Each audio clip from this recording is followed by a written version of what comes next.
오늘 말씀 나누겠습니다. 믿음의 담대함을 버리지 말라. 시작. 믿음의 담대함을 버리지 말라. 아멘. 본문 말씀 히브리서 4장 16절 스크린에 있고요. 또 여러분 성경책을 통해서 볼 수 있습니다. 같이 한번 있습니다. 그러므로 우리는 긍휼하심 받고 때를 따라 돕는 은혜를 얻게 하여 은혜의 보좌 앞에 담대히 나가.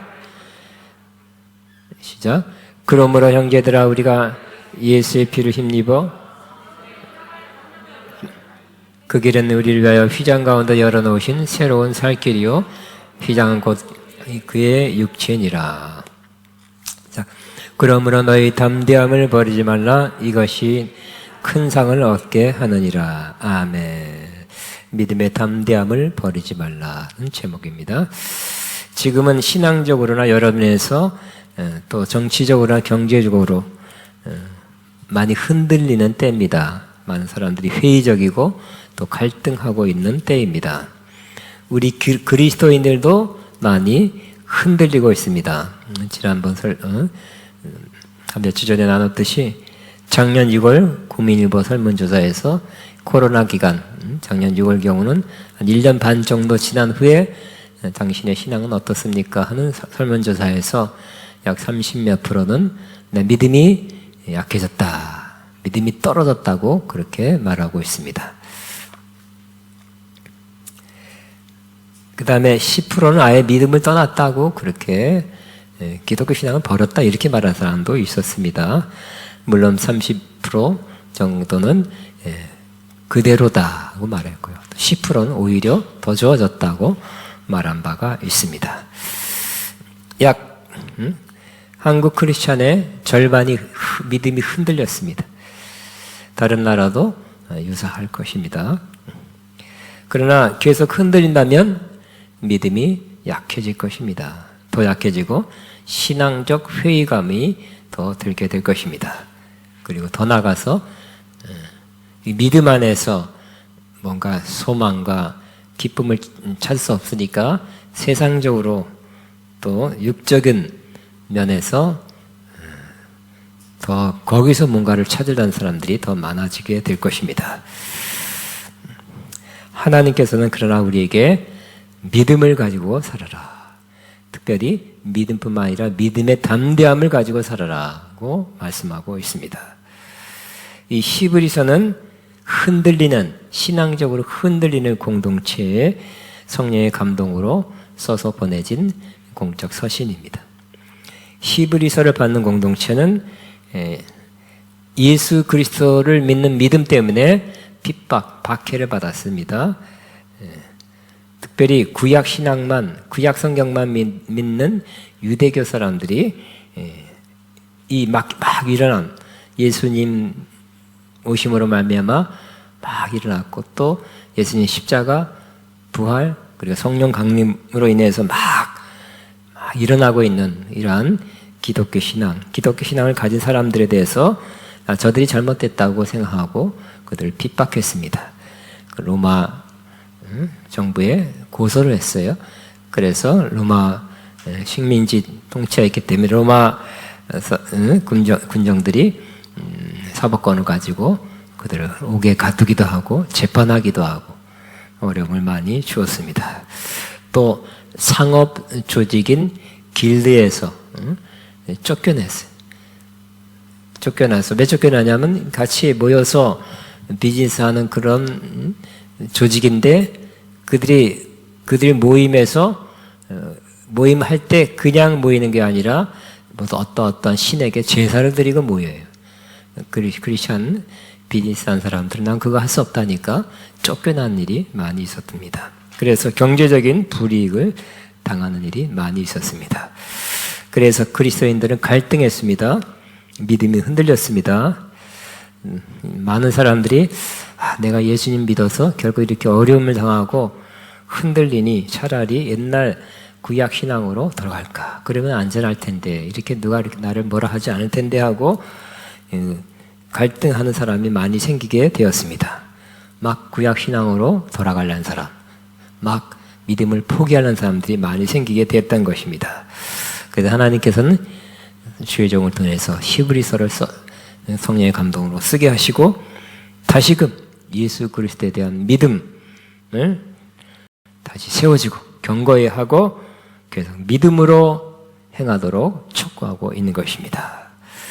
믿음은 뭐라고 그랬습니까? 지난 시간에 믿음은 바라는 것들의 실상이요 보이지 않는 것의 증거라 그랬습니다. 이 실상은 뭐 아래에 있다, 건물 아래에 있다, 혹은 언약 아래에 있다는 거죠. 그 영향권 안에 있는 것입니다.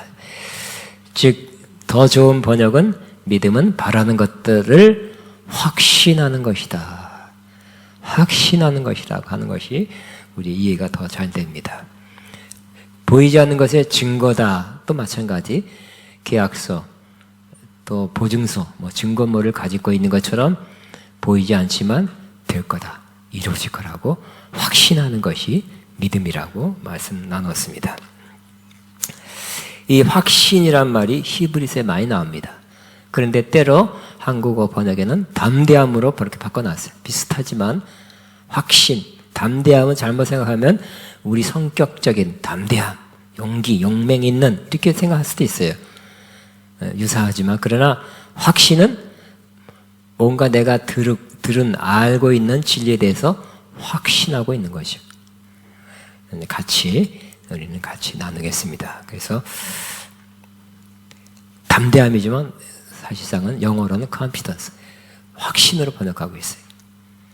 성경에 히브리서만 해도 여러 군데 확신을 가져라, 담대함을 가지고 나가라고 말씀하고 있는데, 첫째는 담대하게 확신을 가지고 은혜의 보좌 앞에 나가라고 말씀하고 있습니다. 4장 16절 같이 읽습니다. 시작. 그러므로 우리는 긍휼하심을 받고 때를 따라 돕는 애를 얻게 하여 은혜의 보좌 앞에 담대히 나갈 것이나 그랬어요. 왜 그랬습니까? 이 히브리서를 받는 그 신앙 공동체가 흔들렸다 그랬죠. 믿음을 까먹으려는 사람들, 배반하려는 사람도 많이 생기게 됐어요. 또 다른 죄를 졌어요. 그래서 역시 죄인은 하나님 앞에 나가기 어렵습니다. 스스로 물러나게 되죠. 구약에는 대제사장 혹은 제사장이 그 죄인을 대신해서 죄인이 갖고 온 재물을 잡아서 제사를 드려줌으로 죄 때문에 생긴 하나님과 그 죄인 사이에 막힌 담을 헐어주는 그 역할을 했습니다. 그런데 제사장 계속 그런 일을 하죠. 죄인 죄를 계속 지니까 사람들이 많이 찾아왔어요. 또 짐승을 잡는 거 보통 일이 아닐 것 같아요. 잡아서 각을 떠서 피를 담고 내장을 하고 불에 태우고 계속 죄를 지니까 또 죄질 때마다 죄물을 가지고 와요. 근데 제사장이 꼭 가져야 될 마음은 바로 또 왔냐? 또 왜 이게 줄이 많냐? 이렇게 힘들다 그런 마음이 아니라 바로 제사장에게 꼭 필요한 마음은 긍휼히 여기는 마음이에요. 그렇지. 연약하니까, 약하니까. 사실 나도 약해. 나도 넘어질 때가 있어. 또 죄졌다고 찾아오는 그 사람에 대해서 긍휼히 여기는 마음이 필요했습니다. 그러지 않으면 못해요. 선지자는 그렇지 않아도 되죠. 좀 부족해도, 긍휼히 마음이 부족해도 하나님께 말씀을 받아 전하면 되는 거였습니다만, 제사장은 백성을 대신해서 그런 지혜를 이해하고 받아서 제물을 가지고 하나님 앞에 나가는 사람이었습니다. 그런데 오늘 히브리서 4장에 보면 예수님은 우리를 긍휼히 여기심을 베푸는 분이라고 말씀하고 있어요. 예수님은 하늘의 대제사장이라고 말하고 있고요. 완벽한 대제사장입니다. 우리가 예수님을 저렇게 의롭고 거룩하고 완벽하기 때문에 우리의 죄된 모습, 또 죄 짓는 모습을 보고 너는 안 되겠다, 심판하는 모습이라고 생각한다면 하나님 앞에 나갈 수 없습니다. 그런데 오늘 히브리서에는 예수님은 우리를 긍휼히 여기시고 불쌍히 여기시고 대제사장으로서 그 역할을 온전하게 지금도 하늘에서 하고 있다고 말씀하고 있어요. 세상의 제사장, 대제사장도 필요한 역할을 했는데 예수님은 하늘에서 지금도 영원히 하늘 보좌 우편에서 완벽한 그 대제사장의 역할을 하고 계신다. 우리를 긍휼히 여기신다 그랬고, 또 예수님도 우리가 겪은 시험을 다 겪어봤기 때문에 우리를 더 잘 이해한다고 말씀하고 있습니다. 그 대제사장 예수님 때문에 우리는 하나님의 보좌를 오늘 은혜의 보좌라고 그랬어요. 은혜의 보좌 앞에 담대히 나가라고 말씀하고 있어요. 더 좋은 번역은 확신을 가지고 예수님이 하늘의 대제사장에서 온전한 대제사장의 역할을 하기 때문에 확신을 가지고 은혜의 보좌 앞에 나가라고 말씀하고 있습니다. 은혜의 보좌 앞에 나가면 바로 우리에게 긍휼하심을 받고 지적받는 것이 아니라 긍휼하심을 받고 때를 따라 돕는 은혜를 주신다고 말씀하고 있어요. 그래서 은혜 보좌 앞에 담대히 확신을 가지고 나가라고 말씀하고 있는데, 날마다 그렇게 하시기 바랍니다. 날마다 은혜 보좌 앞에 나가시기를 바랍니다. 두 번째는 담대하게 성소에 들어가라고 말씀하고 있어요. 은혜 보좌 앞에 나가는 것까지 첫 번째 말씀했다면, 히브리서 10장 19절 20절에는 성소, 더 정확한 버전은 지성소예요. 까지 나가도록 하라고 말씀하고 있어요. 같이 읽겠습니다. 자, 그러므로 형제들아, 우리가 예수의 피를 힘입어 성소에 들어갈 담력을 얻었나니 그 길은 우리 위하여 휘장 가운데로 열어놓으신 새로운 산길이요 휘장 곧 그의 육체니라 그랬어요. 과거의 구약 때는 대제사장만이 짐승의 피를 가지고 성소를 지나 지성소에 휘장을 이렇게 들치고 들어갑니다. 피를 법궤 위에, 시은서 위에 쏟아 붓습니다. 그래서 백성의 죄를 용서하는 것입니다. 그런데 그것도 완전하지 않았죠? 완전하지 않았기 때문에. 그러나 예수님은 완전한 대제사장으로서 짐승의 피가 아니라 자신의 피를 가지고 하나님 보좌 앞에 쏟아 부으셨습니다. 완전한 제사, 단번에 한 번 드림으로 영원한 효과를 내는 그런 제사를 드림으로 우리의 모든 죄를 다 사하셨습니다. 그리고 그 구약의 휘장, 성소와 지성소 사이에 두꺼운 휘장 같은 하나님과 우리 사이에 막아놓았던 그 가로막이 열려졌어요. 이미 주님께서 열어놓으셨습니다. 그러므로 우리는 대상이 아니래도 우리 믿는 자로서 지성소에 담대히 확신을 가지고 예수님이 그렇게 해놓으셨다. 십자가의 피로 길을 열어놓으셨다. 그가 육체의 십자가의 고통받고 죽으심으로 길을 완전히 놓으셨다고 믿고 담대히 나가게 되시기 바랍니다. 우리의 신앙은 성소에 머무는 신앙이 아니고 지성소에 들어가는 신앙이죠. 그래서 지성소에 들어갔다는 것을 여러분이 믿게 되시기 바랍니다. 뿐만 아니라 나 지금 지성소에 들어갔네. 내 영적인 상태가 지성소에 예배하다가 찬양하다가 말씀 읽다가 기도하다가 지성소에 이르렀다는 것 같이 느끼는 그 임재를 느끼는 시간이 계속 또 많게 되시기 바랍니다. 마음이 썰렁하고 빡빡하고 뭐 이런 거 아니에요. 성소 정도가 아니고 지성소에서 난 하나님을 느껴. 하나님이 함께 하심을 느껴. 하나님 임재를 느껴. 하나님은 집에서라도 교회에서라도 어디서든지 하나님의 임재를 느낄 수 있어. 그런 일이 많게 되길 바랍니다.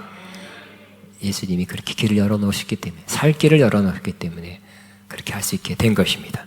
그러므로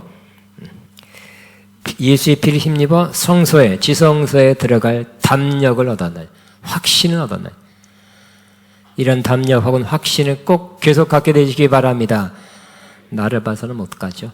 그렇게 못합니다만 예수님이 해놓으신 십자가와 그 피를 통해서 지성소에 들어갈 수 있다고 확신하시기 바랍니다.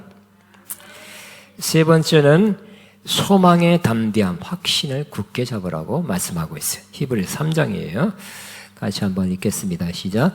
그리스도는 하나님의 집을 맡은 아들로서 그와 같이 하셨으니 우리가 그 소망의 확신과 자랑을 끝까지 굳게 잡으면 우리는 그의 집이라.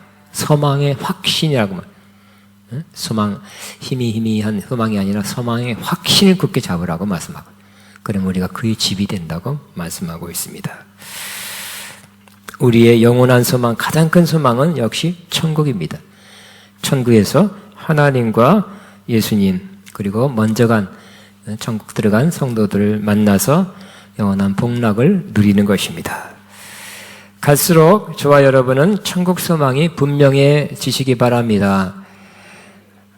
믿음이 떨어지면 천국 있나 없나 그럴 거고, 죽어봐야 알지 그럴 것입니다. 그러나 믿음이 견고할수록, 또 나이가 들수록, 또 어려울수록 사실은 천국 소망이 더 분명해지는 것입니다. 그래서 천국성이 분명해지면 제가 믿기는, 확신하기는 나이 많이 들어도 노후에 나이 많이 드는 썰렁함이 이게 확실히 줄어들 거예요. 왜? 천국 간다는 소망이 마음에 가득하니까. 인생 허무하다, 인생 뭐죠? 인생 허무, 삶의 뭐죠? 회의? 그런 것보다는 기대가 된다. 천국 가서 더 잘 지내, 기대가 된다는 그런 마음이 더 많이 올라오게 될 것입니다. 천국 소망이 분명할수록 우리는 많은 것을 인내하게 돼요. 까짓 거 하면서 어려움도 이렇게 인내하게 되고요.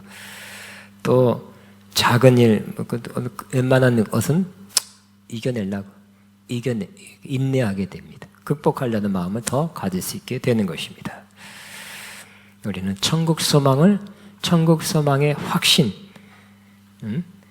소망의 확신을 가지며 살아가게 되길 바랍니다. 사람의 소망이 불확실하면 잘 모르겠다. 잘 모르겠다. 그런 거 참 삶이 불행한 삶을 살게 될 것입니다. 그러나 우리의 소망이 확실할수록 우리는 더 분명한 삶, 더 복된 삶을 살아가게 될 것입니다. 저는 오래전부터 토마스 선교사의 얘기를 여러분과 함께 나누고 싶었어요. 저는 오늘 잠깐 나누겠습니다. 토마스 선교사는 목사님의 아들로 태어나서 일반 대학을 마치고 또 신학을 공부하고 얼마 안 돼서 바로 27세 때 중국을 거쳐서 한국에 들어온 선교사입니다.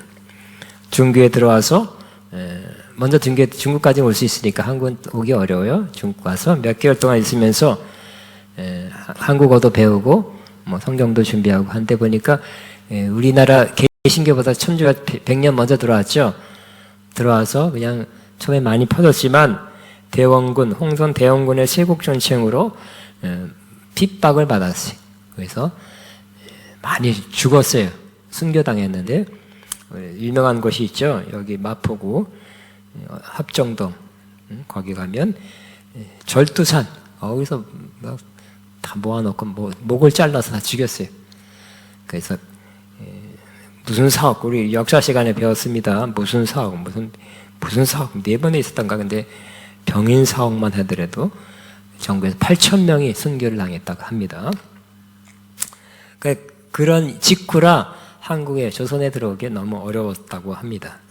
그러나 그는 누군가 조선에 들어가 선교의 문을 여는 것이 중요하다고 생각하고 조선으로 들어가기를 결정했습니다.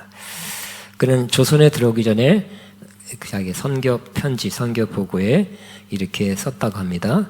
나는 상당한 분량의 책들과 성경을 가지고 떠납니다. 조선 사람으로부터 받을 환영을 생각하니 얼굴이 달아오르고 희망에 부풉니다.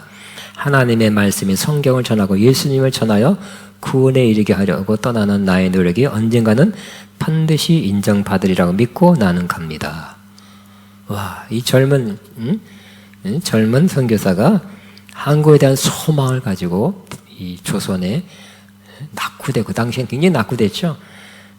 낙후되고 어려운 힘든 약한 조선을 향해서 그렇게 좋은 마음을 가지고 조선에 왔다는 것입니다. 1866년 9월 5일 토마스라는 젊은 선교사는 드디어 많은 성경책을 싣고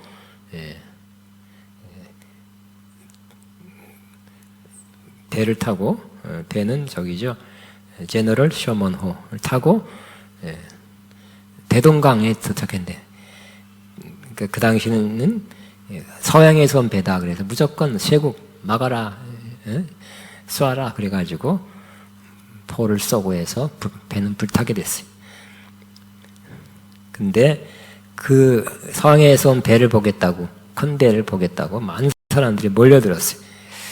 그때 이 토마스 선교사는 많은 성경책을 가는데 그걸 막 배에서 배전에서 막 던져줬단 말, 막 던져주면서 예수 하면서 던졌답니다. 그리고 마지막 남은 한 권의 성경책을 안고 강물로 뛰어들었고 그는 곧 생포되었다 합니다.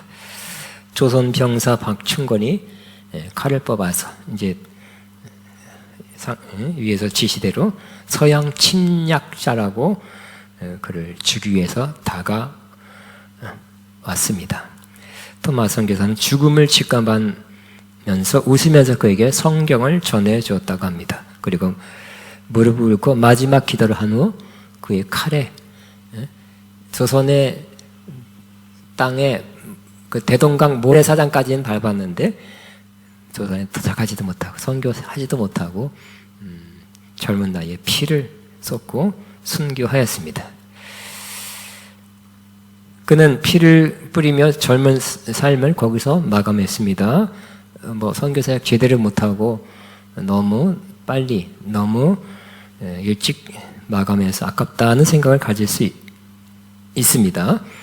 그러나 토마스를 찔러 죽인 박충권이라는 사람은 옆에 떨어진 그 토마스 선교사가 준 책을 주워 들었고 가지고 와서 가족들에게 이렇게 말했다고 합니다. 내가 오늘 서양 사람 하나를 죽였는데 아무리 생각해도 이상한 점이 있다. 내가 그를 찌르려고 할 때에 그는 두 손을 마주잡고 무슨 말을 한 후에 웃으면서 책 한 권을 내밀어 받으라고 권했다.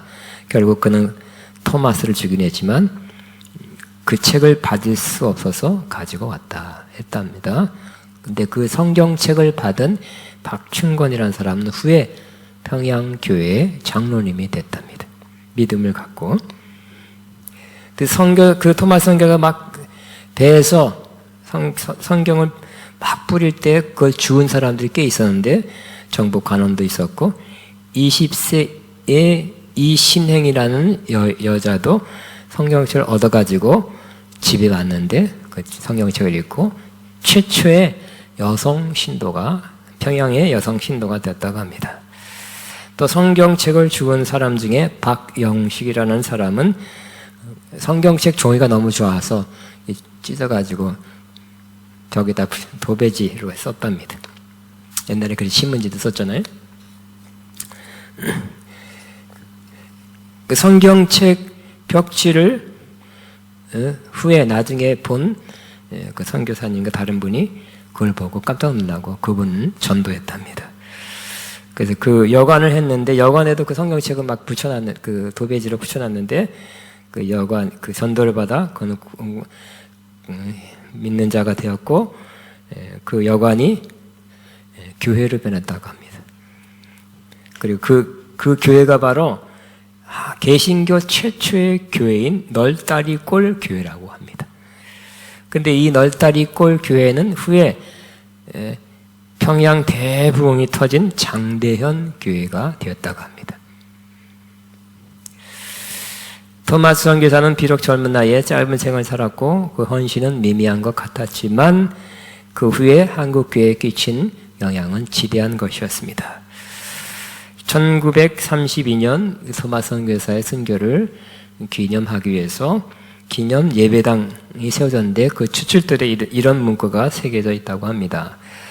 순교자의 피는 교회를 세우는 씨앗이요 씨앗이 땅에 떨어져 죽지 아니하면 열매를 맺을 수 없느니라.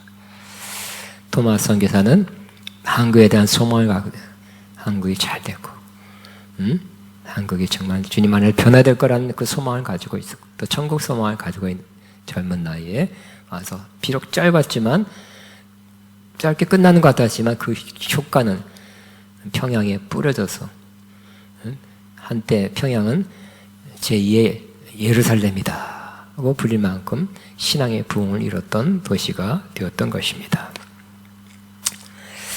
네 번째입니다. 네 번째, 배우고 확신한 일에 거하라고 말씀하고 있습니다. 그런데 일반 성도뿐만 아니라 목회자, 사역자도 확신이 필요하다고 말씀하고 있습니다. 그것은 목회자나 사역자도 어려움이나 갈등이나 흔들릴 수 있다고 말하는 것과 같습니다. 젊은 목회자, 이 서신을 받는 디모데 전서 후서를 받는 디모데 사역자가 그러했습니다. 그는 어린 나이에 사도 바울로부터 훈련받고 어린 나이에 파송돼서 목회를 하는데 많은 어려움을 겪게 되었습니다. 교회 분열 문제도 있고요. 이단들과 잘못 영적 지식을 가진 자들이 가만히 성도들 빼내서 뭐 가르쳐준다 해놓고 잘못된 내용을 가르치고 파당을 만들고 빼내가고 사람들이 또 그 사람들을 쫓아가고 그런 일이 꽤 있었습니다. 또 성도들 가운데 가서 신앙 얘기만 하지 않고 뭐 잡담이 너무 길어요. 그리고 허탄한 신화 같은 얘기나 그러니까 쓸데없는 얘기 막 하는 거예요. 그래서 영적 성장이 더딘 문제도 있었습니다. 더 또 큰 문제는 그의 스승인 영적 지도자 사도 바울이 감옥에 갇힌 문제를 가지고 있었습니다. 그래서 이 여러 가지 문제 때문에 젊은 사역자 디모데는 흔들리고 또 성경에 표현된 대로 두려움을 가지게 되었습니다. 이 두려움을 가지게 된 것에 대해서 사도 바울이 알고서 넌 두려워하지 말라 그랬죠. 하나님이 주신 마음이 아니다 그랬고요. 또 오늘 말씀에는 4장에는 너는 배우고 확신한 일에 거하라. 그러니까 사도 바울로도 잘 배운, 바르게 배운 그런 말씀, 복음에 대해서 계속 확신을 가지고 있어라. 그리고 성경, 어렵서 네가 성경을 안 되니까 성경을 묵상하고 성경을 통해서 너는 견고한 사람이 되라고 말씀하고 있습니다. 그래서 목회자도 사역자도 흔들릴 수 있는데 그때는 목회자도 결국은 본인이 배웠던 바른 신앙에 대한 가르침으로 다시 돌아가고 성경으로 돌아가야 하는 것입니다. 상황, 사태를 바라보면 목회자도 흔들려요. 이렇게 문제가 많은지, 이렇게 어려움이 많은지 몰랐다 그럴 거예요. 그러나 그때일수록 본인이 들었고 배웠던 그런 바른 신앙, 바른 가르침에 견고히 쓰고 말씀이 견고히 있으면 그 무엇을 뚫고 나가고 이겨나가게 될 것입니다. 그 성경에 대해 소개하고 있죠. 다시 한번 읽겠습니다. 시작. 그러나 너는 배우고 확신한 일에 거하라. 너는 내가 누구에서 배운 것을 알며 또 어려서부터 성경을 알았나니 성경은 능히 너로 하여금 그리스도 예수 안에 있는 믿음으로 말미암아 구원에 이르는 지혜가 있게 하느니라. 마지막 5번째 우리가 가져야 할 확신 혹은 담대함은 바로 담대함을 버리지 말라는 교훈입니다. 따라하면 담대함을 버리지 말라. 확신을 버리지 말라. 버릴 수 있다는 거예요. 그러지 말라는 것입니다. 흔들리고 갈등하다가 에이 하면서 버릴 수도 있다는 것입니다. 그러나 끝까지 이 담대한 확신 가운데 있으라고 말씀합니다. 그러면 상을 얻게 된다고 말씀합니다. 여러분 버리는 사람 있잖아요. 흔들리다가 갈등하다가 신앙을 버리는 사람, 담대함, 믿음의 담대함 버리는 사람 있지만 그래도 힘들어도 끝까지 지키고 간직한 사람은 하나님께서 반드시 상으로 갚아주신다고 말씀하고 있습니다. 또 저는 며칠 전에 이런 기사를 인터넷에서 봤습니다. 이것도 소개하겠습니다. 믿음의 담대함을 가진 여인의 그런 이야기입니다. 핀란드 사람입니다. 이 여성도는 전 핀란드 내무장관이었고요. 기독민주당 의장이었던 레세넨이라는 여성입니다. 그는 결혼과 성에 대한 성경적인 견해를 밝혔다는 이유로 기소되었습니다. 즉 결혼은 뭔가 동성연애, 한마디로 동성연애 반대라는 거죠. 남자, 여자가 어떻게 결혼이 되느냐 반대한다. 무슨 뭐 퀴어 축제라든지 동성애 모임에 대해서 반대한다. 이런 거를 그 글을 썼다고 뭐 크게 안 썼는데 그거 다 뭐 10년 전, 뭐 5년 전 이거 해갖고 세 군데에서 그런 발언 이런 글을 썼다고 다 조사해가지고 그것도 핀란드 총검사 즉 검찰총장이 기소를 했습니다. 그런데 이 여인은 이렇게 말했습니다. 동성애자에 대한 경멸적이고 차별적이고 평등과 존엄성을 침해한다는 정치 기소에 대해서 그는 이렇게 말했습니다. 나의 종교적 신념을 표명하는 것이 투옥, 그러니까 이번에 기소가 돼서 재판 받아서 결정이 되면 2년 정도의 징역 혹은 또 벌금형에 처한다고 합니다. 근데 그분이 하나의 샘플이 돼서 다른 사람은 다 결정, 판례가 돼서 다 잡히겠죠. 중요한 그런 사건입니다. 그녀는 이렇게 말했습니다. 나의 종교적 신념을 표명하는 것이 투옥을 의미한다는 것을 받아들일 수 없다. 또 그녀는 기독교인으로 논란이 되고 있는 주제에 침묵을 지킬수록 언론의 자유를 위한 공간은 더 좁아진다고 견해를 밝히기도 했습니다. 잠잠하면 안 된다는 거죠. 그녀는 내 진술은 모두 성과 결혼에 대한 성경의 가르침에 근거한 것이다 라며 나는 어느 누구도 종교와 언론의 자유에 대한 권리를 빼앗기지 않도록 나의 신앙 고백을 고백할 권리를 지켜낼 것이다. 그러니까 검찰총장이 막 기소하고 있는데 담대하게 신앙을 고백하고 끝까지 나는 이것을 믿을 것이고 이건 성경에 근거한 것이고 끝까지 믿겠습니다 하고 고백한 것을 보았습니다. 재판 결과가 주목됩니다. 다른 나라에도 영향을 끼칠 수 있습니다. 저는 이 기사를 읽으면서 믿음의 담대한 여인이다. 확신을 갖고 있는 자기 신앙, 성경에 대한 확신이죠. 성경이 진리다. 동성애 잘못됐다. 뭐 그런 동성애 모임 참여하는 거 난 반대한다. 이런 거 했다고 그렇게 기소가 됐는데 자기는 끝까지 거기에 대해서 성경의 근거에서 자기는 나는 반대한다는 것을 굽히지 않고 있습니다. 담대한 여인, 크리스찬 여인이라고 생각했고요. 또 하나 생각은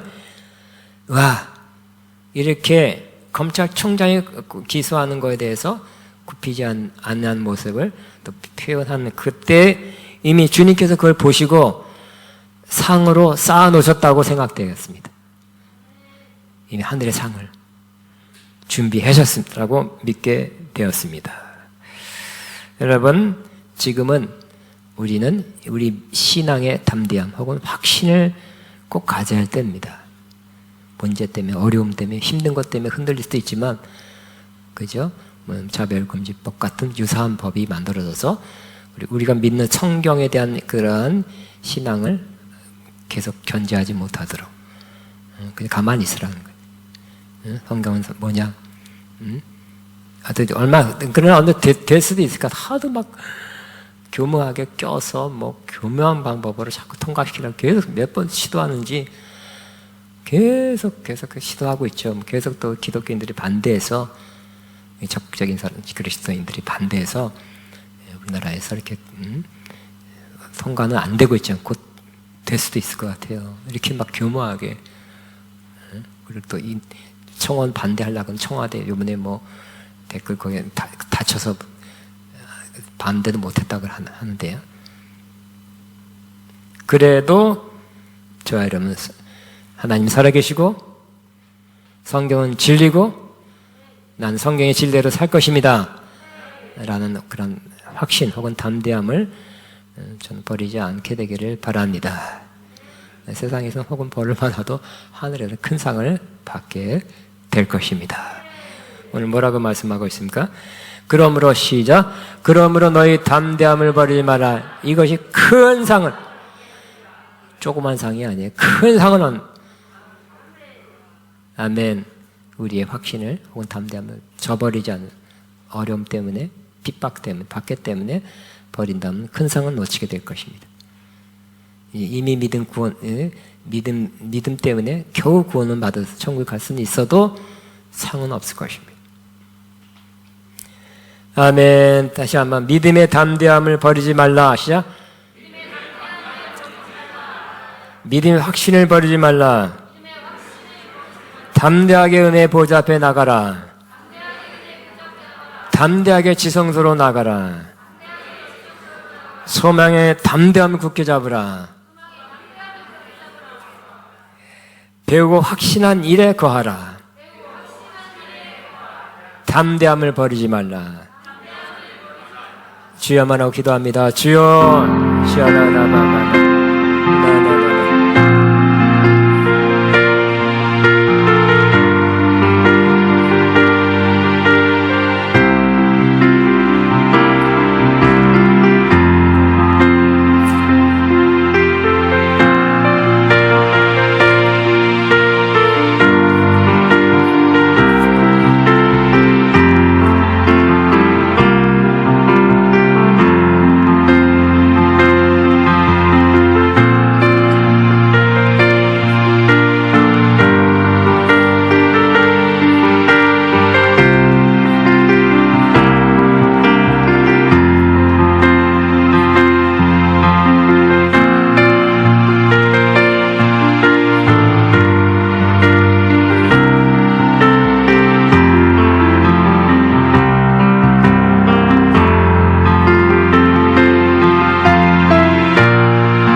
세상 흔들리고 일천하면 하나님의 비밀을 헌금 믿음으로 기쁨으로 됩니다.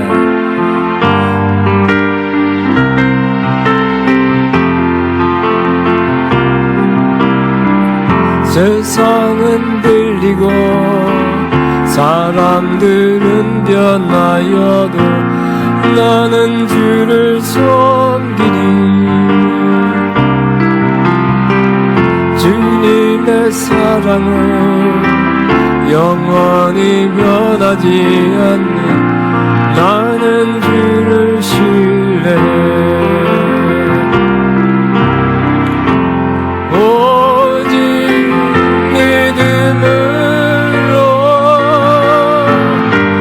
믿음으로 내가 살리라.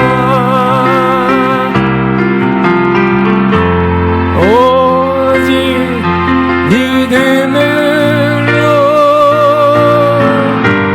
믿음으로 내가 살리라. 믿음은 들리고 사람들은 줄 떠나도 나는 주를 섬기니 주님의 나라를 영원히 세하지 않는 나는 주를 신뢰해. 오직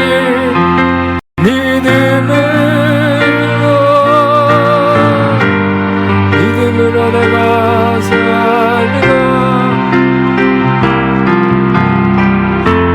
오직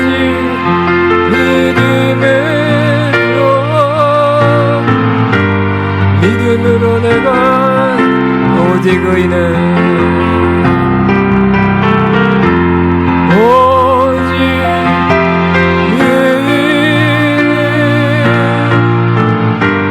믿음으로 말미암아 살리라. 오직 의인은 믿음으로 말미암아 살리라. 아멘. 슬픈 마음 있는 사람 하겠습니다.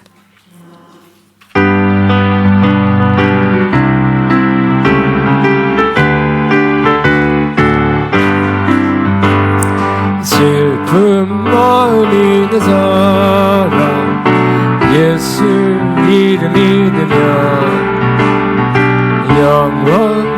가난함 기쁜 마음 얻으니 예수의 이름은 세상의 소망이요 예수의 이름은 천국의 기쁨일세 거룩하신 주님 너의 왕대사마다 환난 시험 당할 때에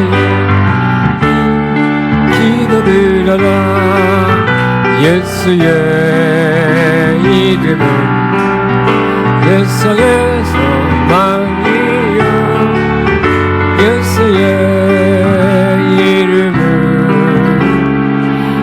천국의 기쁨일세 정의하신 주의 이름 우리 기쁨되도다 주의 품에 안길 때에 기뻐 찬송 부르니 예수의 이름은 세상의 망이요 예수의 이름은 천국의 기쁨일세 우리 갈게 나가는 보좌 앞에 나가 왕의 왕께 경배하며 멸류 보내드리니 예수의 이름은 세상의 왕이요 예수의 이름은 천국의 기쁨일세 아멘. 기도합니다. 이제는 우리와 영원토록 함께 하시고 우리를 인도하신 우리 주 예수 그리스도의 무한하신 은혜와 하나님 아버지의 극진한 사랑하심과 성령님의 교통인도 충만 새 기름 부어진 역사가 오늘도 믿음의 담대함 확신을 가지고 살아가기로 결단하는 모든 하나님의 자들 위해 이들의 사업 위에 사역 위에 가정 위에 이제부터 영원토록 함께 하시옵기를 축원하옵나이다. 아멘.